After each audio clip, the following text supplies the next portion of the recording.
দেখো দেখো এটা হলো কোষ। কোষের খোঁজ কে করেছিল? প্রথম মৃত কোষের খোঁজ কে করেছিল? Robert Hooke. আর জীবিত কোষের হক। আর এই কোষের ভিতরে থাকবে নিউক্লিয়াস। নিউক্লিয়াসের খোঁজ কে করেছে? Robert brown. আর নিউক্লিয়াসের ভেতরেই আছে ক্রোমোজোম। ক্রোমোজোমের খোঁজ কে করেছে? ক্রোমোজোমের খোঁজ করেছে ওয়াল্টার ফ্লেমিং। আমাদের ক্রোমোজোমের সংখ্যা কটা? 23 জোড়া, অর্থাৎ 46টি। এই ক্রোমোজোমের ভেতরেই থাকবে এবার ডিএনএ। দেখো ডিএনএ এর খোঁজ করেছিল কে? ওয়াটসন এবং Francis ক্রিক।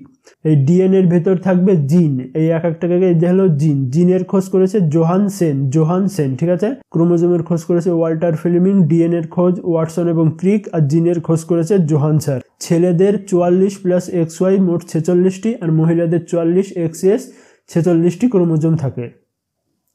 DNA deoxyribonucleic acid. Full form কি? Deoxyribonucleic acid. ডিএনএ এর ভেতর কি থাকে? Adenine, guanine, thymine, cytosine. Adenine, guanine, thymine, cytosine থাকে। দেখো আর আরএনএ এর ফুল ফর্ম কি? Ribonucleic acid. এই অ্যাডমিন, গুয়ানিন, এই থাইমিনের জায়গায় শুধু ইউরেসিল করে দিলেই হয়ে যাবে RNA. Adenine, guanine, uracil, cytosine. RNA এর প্রকারভেদ। আরএনএ কয় প্রকারের হয়? 3 প্রকার। MRNA, tRNA, rRNA. দেখো এমআরএনএ কি? Messenger RNA. অ্যামাইনো অ্যাসিডের খোঁজ করে। শরীরের কোথায় অ্যামাইনো অ্যাসিড আছে সেটা খোঁজ করবে কে?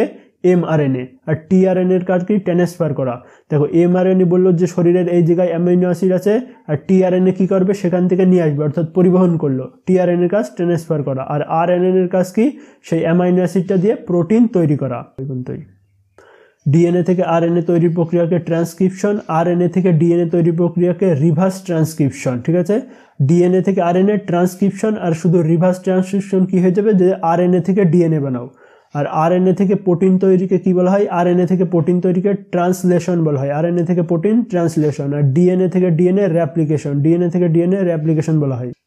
এই চারটে জলের মতন করে মুখস্থ করে রাখবে। ঠিক আছে। ডিএনএ থেকে আরএনএ ট্রান্সক্রিপশন, আরএনএ থেকে ডিএনএ রিভার্স ট্রান্সক্রিপশন, আরএনএ থেকে প্রোটিন ট্রান্সলেশন, আর ডিএনএ থেকে আরএনএ রেপ্লিকেশন। জলের মতন মুখস্থ রাখবে, এগুলো পরীক্ষায় আসে। দেখো কোশিকা বিভাজনের ধরন। অসুন্নত বিভাজন অর্থাৎ অ্যামাইটোসিস বিভাজন। অ্যামাইটোসিস বিভাজন একে সরল বিভাজন হয়। এটি সাধারণত জীবাণু ও ক্ষুদ্র প্রাণীতে হয়। অ্যামাইটোসিস বিভাজন কাদের হয়? জীবাণু ও ক্ষুদ্র প্রাণীতে দেখা যায়। সমসূত্রী বিভাজন অর্থাৎ অ্যামাইটোসিস বিভাজন। এই অ্যামাইটোসিস বিভাজনের মাধ্যমে আমাদের শরীর তৈরি হয়। ক্রোমোজোমের সংখ্যা সমান হয়। ক্রোমোজোমের সংখ্যা সমান হয় অ্যামাইটোসিস বিভাজনে। দেখো সমসূত্রী বিভাজনের মধ্যে এইগুলো একটা ভাগ। ঠিক আছে। ইন্টারফেস, প্রোফেজ, মেটাফেজ, টেলোফেজ, নিচে আছে আরো। ইন্টারফেস দশা এটি সবচেয়ে বড় অবস্থা। এখানে ডিএনএ নির্মাণ হয়। কোন দশায় ডিএনএ নির্মাণ হয়? ইন্টারফেস দশায় ডিএনএ নির্মাণ হয়। ক্রোমোজোম আলাদা হয় আর ক্রোমোজোম অস্পষ্ট থাকে। ঠিক আছে, মানে দেখা যায় না ক্রোমোজোম এখনো। এবার প্রোফেজ দশা, এটি কি হয়? ক্রোমোজোম স্পষ্ট দেখা যায়, নিউক্লিয়াসের ঝিল্লি ভেঙে যায়। নিউক্লিয়াসের ঝিল্লি ভেঙে যায়, ফাইবার তৈরি হয়ে যায়। প্রোফেজ দশায় ফাইবার তৈরি হয়ে যায়। মেটাফেজ দশা ক্রোমোজোম কোষের কেন্দ্রে চলে যায়। ক্রোমোজোম কোষের কেন্দ্রে চলে যায় মেটাফেজ দশায়। এটি অধ্যয়নের জন্য সবচেয়ে উপযোগী। অ্যানাফেজ দশা এটি সবচেয়ে ছোট ধাপ। ক্রোমোজোম 2 ভাগে বিভক্ত হয়ে যায় অ্যানাফেজ দশা। টেলোফেজ দশায় কি?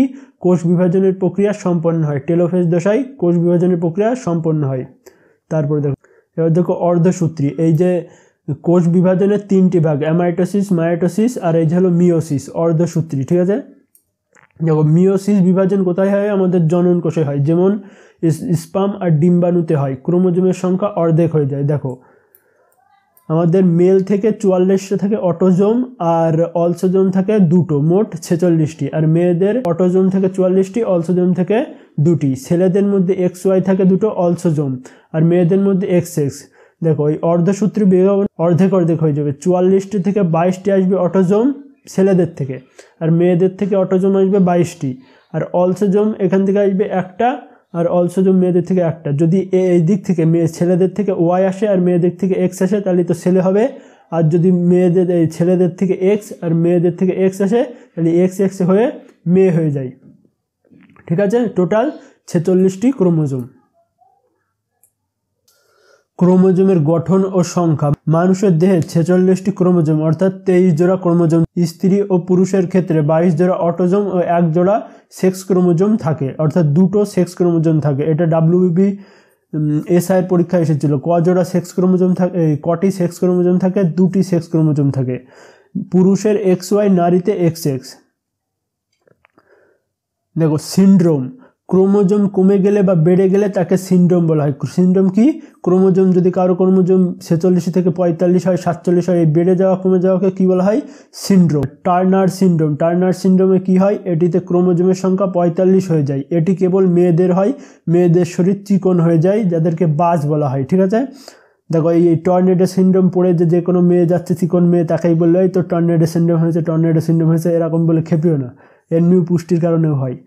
ক্লাইনোফেল্টার সিনড্রোম, এটিতে ক্রোমোজোমের সংখ্যা 47 হয়ে যায়। এটি কেবল ছেলেদের হয়, শুক্রাশয়ে প্রবলেম হয়, মানে নপুংসক হয়ে যায়।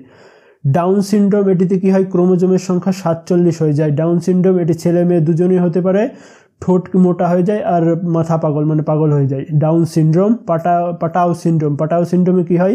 এটিতে ক্রোমোজোমের সংখ্যা 47 হয়, ছেলে মেয়ে উভয়ের হয়, ঠোঁট কেটে যায় আর পাগল হয়ে যায়।